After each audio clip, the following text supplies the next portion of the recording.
Centre किस शहर में बनाएंगे? तो अडानी समूह और गूगल समूह मिलकर के भारत का सबसे बड़ा डेटा सेंटर विशाखापत्तनम में बना। इससे पहले हम लोग करंट अफेयर में पढ़े थे कि अहमदाबाद में भारत अपना सबसे बड़ा डेटा सेंटर बना रहा है। तो अडानी समूह और गूगल मिलकर के एआई डेटा हब, एआई का, आर्टिफिशियल इंटेलिजेंस का सबसे बड़ा डेटा हब इसमें करने जा रहे हैं। इसमें अडानी इंटरप्राइजेज और गूगल का जॉइंट वेंचर है। इसके लिए ये लोग $15 बिलियन का इन्वेस्ट कर रहे हैं, $15 बिलियन का इन्वेस्ट कर रहे हैं। और इसका उद्देश्य है कि भारत में एआई का हब बने, आर्टिफिशियल इंटेलिजेंस का एआई का हब बने, 1 गीगावाट स्केल का हब बने। अच्छा है, भारत के अंदर होगा अगर इसका, और 5 साल में ये बनेगा, ये नहीं कि 1-2 दिन में बन जाएगा। तो अच्छा है कि भारत में अगर पूरे दुनिया का हब रहेगा, भाई पूरे दुनिया वाले एआई उपयोग करेंगे, पूरे दुनिया का अगर हब रहेगा तो भारत के लिए फायदेमंद है। तो ये थोड़ा सा ठीक हो रहा है। भारत का जब मन होगा तब दूसरे का कान ऐंठ देगा, ससुर तुम्हारा डेटा हमारे देश में है, भाग यहां से। ऐसा काम होना चाहिए कि अगर दुनिया भर का डेटा हो एआई का और भारत में उसका हो, तो विशाखापत्तनम में ये एक ठीक काम हो रहा है। सर बीएसएससी का बैच वैलिडिटी 1 मंथ है, अब बेटा बढ़वा देंगे, ठीक है ना, अगले। और उसका ये प्रोजेक्ट भारत में एआई फॉर ऑल को इनेबल करने में अहम भूमिका निभाएगा। अगले पॉइंट पे आते हैं। अगला क्या है, हाल ही में भारत ने किस देश के लिए डाक सेवा फिर से शुरू करने की घोषणा की है? हालांकि भारत में डाक सेवा की शुरुआत जो सरायों के माध्यम से शेरशाह सूरी के समय चली, जो उसके समय सराय हुआ करते थे, वो शेरशाह सूरी के समय डाक सेंटर का काम किया करते थे। तो भारत ने फिर से डाक सेवा शुरू कर दिया है अमेरिका के लिए। आज सुबह सुबह जब मैं आ रहा था, 16 अक्टूबर आज का, तो मैं देख रहा था डोनाल्ड ट्रंप कह रहे थे कि प्रधानमंत्री नरेंद्र मोदी ने कहा है कि अब हम रूस से तेल नहीं खरीदेंगे, आश्वासन दिया है। पता नहीं क्या क्या बोलता रहता है। तो भारत अमेरिका के साथ डाक सेवा फिर से शुरू करने की घोषणा किया है, और इसलिए क्योंकि इतने ज्यादा टैरिफ बढ़ गए थे कि उसको लेकर के ये सेवा सस्पेंडेड चल रही थी, टेम्परेरी सस्पेंडेड चल रही थी। तो भारत 15 अक्टूबर से इंटरनेशनल पोस्टल सर्विस फिर से शुरू कर दिया अमेरिका की वजह से। अमेरिका ने कई तरीके के नियम ला दिए थे, उसकी वजह से ये रुक गया था। इंडिया पोस्ट की सर्विस में express mail service, air parcel मतलब registered letter, packet, tracked packet और आपके एयर पार्सल्स, अब इसी थ्रू अमेरिका जाएगा। आपको ऐसा थोड़ी होगा कि झोला टांग लिया और अमेरिका लेके चिट्ठी चल दिया, भाई एरोप्लेन के जरिए ही जाएगा, ये तो क्लियर है। तो नया ये है कि भारत ने अमेरिका के लिए सभी तरह की इंटरनेशनल पोस्टल सर्विस दोबारा शुरू कर दी है। अगस्त में इसको रोक दिया गया था क्योंकि रेट बहुत ज्यादा हो गया था, कई तरीके की इंपोर्ट ड्यूटी अमेरिका ने लगा दी थी, और ये खुद का किया हुआ डोनाल्ड ट्रंप का करा धरा था। तो अब जब वो सब उन्होंने कम किया, हटाया, तो फिर चलो भाई ठीक है, अब पार्सल बुक इंडिया में ड्यूटी। अगले पॉइंट पाएंगे। Next, reserve bank of India के अनुसार कौन सा राज्य सबसे ज्यादा यूपीआई ट्रांजैक्शन करने वाला राज्य बन गया है? मतलब कि धड़ाधड़ पैसा खर्चा हो रहा है। क्या लग रहा है तुम लोग? ठीक है ना, बताओ। ये कौन लिख रहा है? गौरव नाम का लड़का कि कल ग्रुप डी का एग्जाम है। कहां कल ग्रुप डी का एग्जाम है? 3 दिन बाद दिवाली, आज 16 अक्टूबर है, ग्रुप डी का एग्जाम है। डेट उठाई नहीं, ग्रुप डी का एग्जाम है। रिजर्व बैंक ऑफ इंडिया के अनुसार कौन सा राज्य सबसे ज्यादा यूपीआई ट्रांजैक्शन करने वाला राज्य बन गया है? भाई वो बना है तेलंगाना, हैदराबाद। तेलंगाना, अभी जो रिजर्व बैंक ऑफ इंडिया ने अपना लेटेस्ट डाटा दिया है उसके अनुसार यूपीआई जो कि भारतीय पेमेंट सिस्टम है, उसका यूनिफाइड पेमेंट इंटरफेस का प्रयोग करके फोन पे ट्रांजैक्शन डेटा का इस्तेमाल करते हुए आरबीआई ने एक स्टडी किया कि पूरे भारत में सबसे ज्यादा ट्रांजैक्शन कौन कर रहा है। तो पता चला कि तेलंगाना। जी सर, क्या चीज? ओ रखा हुआ है, हाँ हाँ हाँ, ठीक है ठीक है ठीक है। देखो भैया, आज 5 बजे इवेंट है, इसीलिए मैनेजर सर याद दिला रहे हैं कि बच्चों को आज बता दीजिएगा कि पहले 4 से 5 आपकी आज क्लास होगी, उनका नुकसान ना हो। और दूसरा, 5 बजे आज अड्डा का उत्सव, दिवाली उत्सव है। आज हम लोग कुर्ता पैजामा पहन के धमाल मचाने वाले हैं, तो ये तो तुम लोग को ध्यान होगा ना, ये तो तुम लोग को ध्यान होगा, ठीक है ना।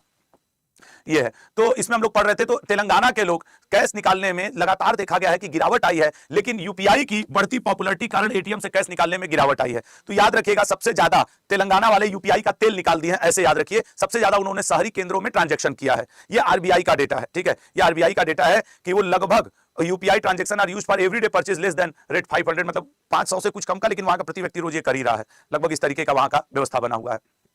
ये हैं राज्य जो कि यूपीआई ट्रांजैक्शन में सबसे आगे हैं। पहले नंबर पे तेलंगाना है, दूसरे पे कर्नाटक, तीसरे पे आंध्र प्रदेश, चौथे पे महाराष्ट्र और 5वें पे दिल्ली और एनसीआर है। तो ये बात ध्यान रखिएगा। हाल ही में जारी रिपोर्ट के अनुसार भारत में महिला कार्यबल की भागीदारी 2023-24 में बढ़कर कितना हो गया है, बताइएगा।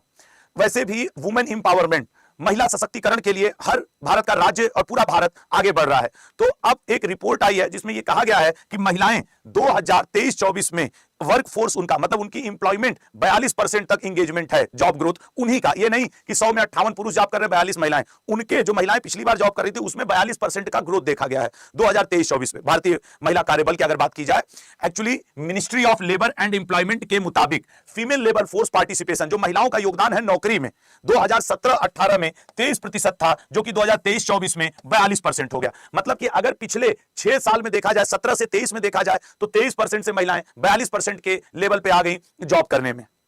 तो ये एक अच्छा मतलब कि महिलाओं के लिए, लड़कियों के लिए सूचना है कि भैया 2017 में वो कम जॉब करती थी, 2042 में वो नया आ गई हैं, ठीक है, मतलब 42% हो गई हैं।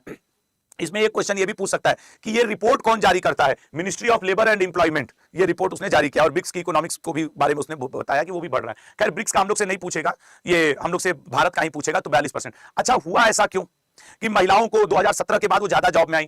डिजिटल प्लेटफॉर्म उनको काम करने को मिला, वर्क फ्रॉम होम का ऑप्शन मिला कि घर बैठे अपना लैपटॉप से काम धाम कर ले रही हैं, सर्विस सेक्टर में ग्रोथ हुआ। इन 3 कारणों से लड़कियां ज्यादा जॉब करने, महिलाएं ज्यादा जॉब करने में इंटरेस्टेड हुई कि भैया ठीक है, वो बोरा वोरा हम नहीं उठा के फेंकेंगे, सब चालाक होती हैं, एकदम समझदार टाइप की, घर पे बैठे डिजिटल प्लेटफॉर्म। अब जैसे दिल्ली पुलिस की वैकेंसी आई है, तो उसमें जो महिलाओं को काम है वो ऑफिशियल काम है, वो ऑफिस में बैठ के कंप्यूटर ऑपरेट करना, ये वो सब कर रही है, ठीक है। तो 42% हो गया है ग्रोथ रेट 2017-18 से 2023-24 में 42% है, उस समय 23% था, ठीक है। अगले पे जाएंगे, देखेंगे अगला क्या है भाई। हाल ही में जारी हेनले पासपोर्ट इंडेक्स, इधर रुला मारता है यार ये क्वेश्चन। भाई देखो, फिर भारत 85वें स्थान पे पहुंच गया है। मैं आपको एक सलाह दूंगा, इस सलाह को ऐसे करके कहीं गांठ बांध लो। रीजन है, आज मैं आपको 16 अक्टूबर को ये सलाह दे रहा हूं भाई, ये याद रखना, ये वाला पर्टिकुलर क्वेश्चन हेनले वाला अभी अक्टूबर चल रहा है, हो सकता है तुम दिसंबर में तुम्हारा ग्रुप डी रहे, अभी नवंबर के लिए तो ठीक है कि जिनका एमटीएस, सीएचएसएल या बिहार एसएससी ये सब एग्जाम है, ठीक है। ये हर 2 महीने पे बदल जाता है, तो हमारा तो मन में नहीं होता, आत्मा ही नहीं होती कि इनको अपडेट करो। अभी पिछली बार पढ़ाए थे 80-82, अब हो गया भारत का स्थान 85। तो हेनले पासपोर्ट इंडेक्स 2025 में भारत को 85वां स्थान, हर 2 महीना पे रिपोर्ट लाता है। कितना ही गंदा जीएस बढ़ा रहा है करंट अफेयर ये, ठीक है ना। ये खुद कहता है ले हेनले, ठीक है, इसके नमो में छुपा है ले, समझ रहे हो, तो ये ऐसा करेगा ही। सिंगापुर पहले स्थान पे है, सिंगापुर वाले पहले स्थान पे हैं, ठीक है, पिछली बार भी यही थे। 190 देशों में साउथ कोरिया और जापान, 190 देशों और 189 देशों में दूसरे और तीसरे पे है। साउथ कोरिया सेकंड पे है, जापान तीसरे पे है। सिंगापुर का अगर आपके पास वीजा है तो आप 193 में फ्री में घूम लोगे, फ्री मतलब वीजा फ्री एक्सेस है वहां पे आपका। अब भारत 85वें स्थान पर है, ठीक है ना। तो ये आप याद रखेंगे कि भारत के पड़ोसी देश चीन को 64वां स्थान मिला है। भारत देखो 2024 के 80वें रैंक से गिरकर 25 में 85वें रैंक पर आ गया है, रट लीजिएगा, ठीक है ना, रट लीजिएगा। राहुल पूछ रहे हैं सर बिहार एसएससी का फॉर्म यूपी वाले भी भर सकते हैं? बिल्कुल भर सकते हैं, 23,000 पद है, 100 रुपए का फॉर्म है, जनरल में अकाउंट हो गए, बिल्कुल भर सकते हो। अगले पे आएंगे, तो ये नया रिपोर्ट है भाई, इसमें तुम लोग भारत का जरूर याद रखना, ठीक है। बहुत जल्दी जल्दी, भारत इस समय कितने पे है सर? 85 पे। भारत कितने पे है? तो 85 पे है, ठीक है। अगले पे जाते हैं। भारत सरकार ने हाल ही में 16वें वित्त आयोग का कार्यकाल कब तक बढ़ा दिया है? 16वां, सबसे पहले वित्त आयोग, 16वें वित्त आयोग का कार्यकाल भारत सरकार ने 30 दिसंबर 2025 से बढ़ा दिया है, ठीक है ना। कार्यकाल 30 दिसंबर तक अब चलेगा, नहीं वो अभी खत्म होने वाला था, तो दिसंबर आ ही रहा है। 16 फाइनेंस कमीशन का कार्यकाल, 16वें वित्त आयोग का कार्यकाल 30 नवंबर है ना, 31 अक्टूबर थी, 30 नवंबर है भैया, 30 नवंबर 2025 तक बढ़ा दिया गया है। 31 अक्टूबर थी, 30 नवंबर है, नवंबर है तो है, हम दिसंबर कहां कर दिए, हट तरीका। 30 नवंबर नहीं गया इधर से ध्यान हमारा, और हम ऐसे थे नहीं ध्यान दे पाए। कभी इंसान है, कम रोबोट थोड़ी है। जब मुझसे कभी कोई गलती होती है तो उसको स्वीकार करना चाहिए और इससे खुशी भी मिलनी चाहिए। चलो भैया कम से कम रोबोट तो नहीं है, इंसान है, गलती होगी कभी कभार, उसको सुधारिए। 30 नवंबर 2025 तक 16वें वित्त आयोग का कार्यकाल भारत सरकार ने बढ़ा दिया है, जो कि 31 अक्टूबर को, आज 16 अक्टूबर हो गया, 31 अक्टूबर को खत्म हो जाना चाहिए था। वैसे 16वें वित्त आयोग की सिफारिशें 1 अप्रैल 2026 से 31 मार्च 2031 तक के फाइनेंशियल पीरियड में लगेंगी। तो ये वित्त आयोग वाले लोग बोले कि भैया 1 महीना और दे दीजिए, थोड़ा सा काम और बचा है, क्योंकि अगला 5 साल हमको क्या करना है, भारत के लिए फाइनेंशियल पीरियड तय करना है। तो भारत सरकार ने कहा कि ठीक है ले लो तुम 1 महीना और। तो याद रखना कि जो 16वां वित्त आयोग अपना रिकमेंडेशन देगा, सिफारिश करेगा, वो जो रिकमेंडेशन है लल्ला, वो कब तक के लिए लागू रहेगा? वो लागू रहेगा अगले 5 वर्ष तक के लिए। तो ये बड़ा इंपॉर्टेंट चीज है। ये टाइम पीरियड याद रखना कि 1 अप्रैल 2026 से, नया फाइनेंशियल ईयर 1 अप्रैल से शुरू होता है, 31 मार्च को खत्म हो जाता है। तो 1 अप्रैल 2026 से 31 मार्च 2031 तक वित्त आयोग का सिफारिश रहेगा। ये मोस्ट इंपॉर्टेंट लाइन है, इसकी लाइन को हल्के में मत लेना, मैं साफ कह रहा हूं। ये वाला पॉइंट ना तुम भूलोगे एग्जाम हॉल में, और इसीलिए मैं कह रहा हूं कि ये मोस्ट इंपॉर्टेंट लाइन है। इससे ज्यादा कि इसका कार्यकाल 1 महीने के लिए बढ़ा है, उससे ज्यादा मेन लाइन ये है। अगले पे आएंगे, तो ये 16वें वित्त आयोग के फुल टाइम मेंबर और पार्ट टाइम मेंबर लोग अगले पे आ रहे हैं। देख रहे हैं पंकज धीर कौन थे? अभी आप देखोगे तो कहोगे अरे सर इनका देहांत हो गया। हम लोग जब छोटे थे, आप और हम जब दोनों, भैया हम आपसे कुछ थोड़े 2-4-5 साल बड़े होंगे, तो इतना बड़ा अंतर तो है नहीं। तो हम लोग एक सीरियल देखते थे महाभारत। महाभारत में जो कर्ण का रोल किए थे, याद आया? जिसको जिसको याद आया वो 5 लिखे तो कि हाँ सर आज 5 PM पे अड्डा का उत्सव है, याद है ये भी हमको। जिसको जिसको ये याद आ गए बताइए। एक्चुअली 68 वर्ष की आयु में इनका दुखद निधन हुआ।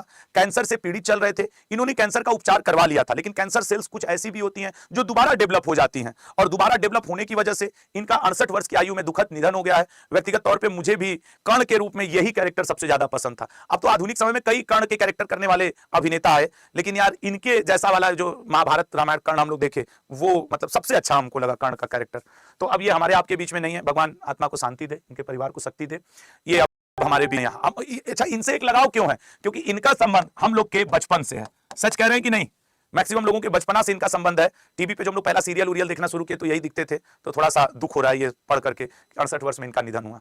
तो कर्ण का रोल ये टीवी की सीरीज में निभाए थे, और 2020 में मतलब स्कूलों में भी जो किताबों में चित्र प्रयोग होता था कर्ण का, तो यही वाला चित्र प्रयोग होता था।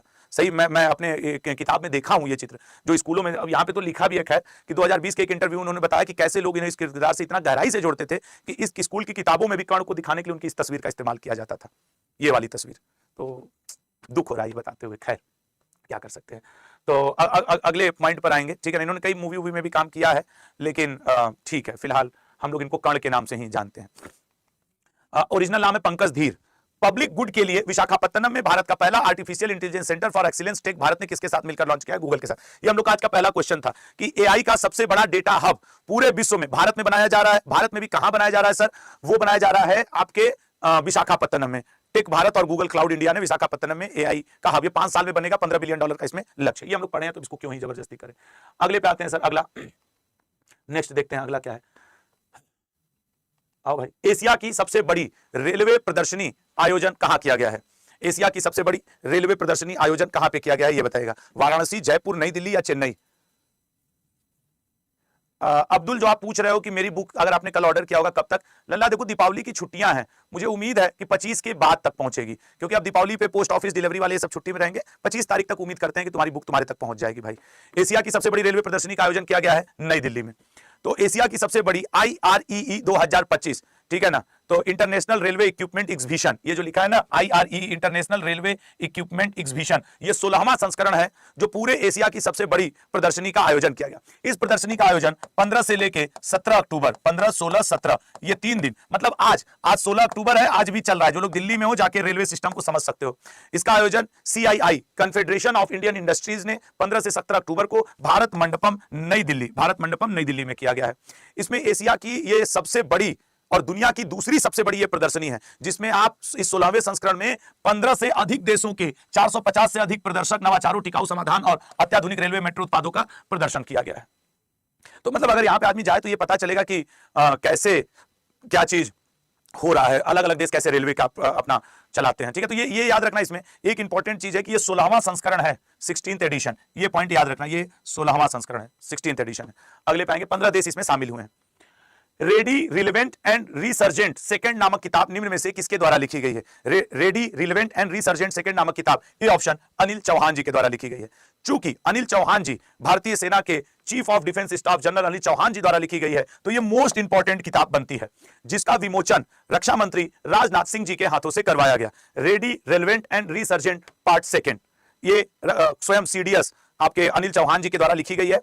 इस किताब में इन्होंने भारत के सशस्त्र बल के भविष्य में तैयार रहने हेतु मतलब जो काम किया जा सकता है उसका खाका प्रस्तुत किया है कि किस तरीके से भारत के जो सशस्त्र बल हैं वो तैयार रह सकते हैं, क्या क्या वो कर सकते हैं। एक उसका खाका भी नहीं है कि वैसे ही बता दिया विदेश वाले पढ़ लें कि अच्छा ऐसे भारतीय सेना तैयार रहेगी, ठीक है। तो ये एक साहसिक पुनर्कल्पना प्रस्तुत करती है, इट इज नॉट रियल, पुनर्कल्पना है, ये बात समझ लेना। और ये किताब एग्जाम में पूछेगा, ये बात तुम देख लेना, ready, relevant and resurgent second, क्योंकि सोचो ये chief of defence staff Anil Chauhan ji की किताब है, लॉन्च कर रहे हैं रक्षा मंत्री राजनाथ सिंह जी, इसलिए मैं कह रहा हूं, ठीक है ना। ग्रुप डी क्लास चल रहा है सर जी? हाँ वंदना सिंह जी, ग्रुप डी की क्लास चलती है। करंट अफेयर तो आप यहीं पे डेली पढ़ लिया करो, क्योंकि रेलवे SSC पुलिस एग्जाम के लिए करंट अफेयर है, बाकी आप GS OS की क्लास भी सब चलती है। भारत के पूर्व राष्ट्रपति डॉक्टर APJ अब्दुल कलाम जी की 15 अक्टूबर को कौन सी जयंती मनाई गई है? सर इस बार कलाम जी की 94वीं जयंती मनाई गई है। हम सभी के आदर्श अगर नहीं है तो बना लो, जिनके हैं वो बहुत सही आदर्श चुने, मेरे भी आदर्श हैं। APJ अब्दुल कलाम जी गरीब परिवार से उठे और आज हम जैसे आम नागरिक इनको खुदा का फरिश्ता, भगवान का दूत कहने पे मजबूर हैं, इनके कर्मों की वजह से। इतना अच्छा इन्होंने कर्म किया है कि हिंदू हो या मुसलमान हो, सिख हो, ईसाई हो, सब इनके आगे नतमस्तक रहते हैं। तो 15 अक्टूबर 2025 को भारत के भूतपूर्व राष्ट्रपति डॉक्टर, इनको इनके कार्यों की वजह से आम जन का राष्ट्रपति भी कहा जाता है। भारत के पहले आम जन का राष्ट्रपति, अच्छा भारत के ये पहले गैर राजनीतिक बैकग्राउंड के राष्ट्रपति बने, ठीक है ना, इन्हें आम जन का राष्ट्रपति कहा जाता है। पहले ऐसे व्यक्ति जिनका राजनीति से दूर दूर तक कोई लेना देना नहीं था और वो भारत के राष्ट्रपति पद पर गए। APJ अब्दुल कलाम जी का फुल फॉर्म है अबुल पाकिर जैनुलाब्दीन अब्दुल कलाम है। प्यार से इन्हें भारत का मिसाइल मैन भी कहा जाता है और लोगों का राष्ट्रपति या आम जन का राष्ट्रपति। तमिलनाडु में इनका 1931 में जन्म हुआ था। ये भारत के 11वें राष्ट्रपति के रूप में 2002 से लेकर के 2007 तक कार्यरत रहे हैं। इन्हें 1997 में भारत के सर्वोच्च नागरिक सम्मान भारत रत्न से भी सम्मानित किया गया है। ठीक है, तो इस बार इनकी 94वीं जयंती मनाई गई है। एक सेकंड, हेलो, वो हम कॉल कर रहे हैं, वो ऊपर से आके खोल देंगे। ठीक है, 1 मिनट। हाँ, तो ये बात है भैया, तो इस चीज को थोड़ा सा ध्यान रखोगे। और एक थोड़ा जरूरी कॉल था, वो कर दूं मैं। तो फिर आपसे तो अगला क्वेश्चन का आप आंसर करें, अगले क्वेश्चन का आप आंसर करें, फिर मैं देखता हूं इसको। तो भाई एपीजे अब्दुल कलाम जी को आप ध्यान रखेंगे। विश्व छात्र दिवस, भारत के बाहर कोई मान्यता नहीं है इसकी, लेकिन फिर भी 15 अक्टूबर को विश्व छात्र दिवस मनाया जाता है भारत में। ठीक है ना, अगले पॉइंट पे देखेंगे। वो नीचे आया हुआ है, थोड़ा देख लो उसको, कॉर्नर से साफ करवाने के लिए। ठीक है, हाँ हाँ, नहीं बालकनी से देखो ना, आवाज दो ना, खड़ा होगा। ठीक है।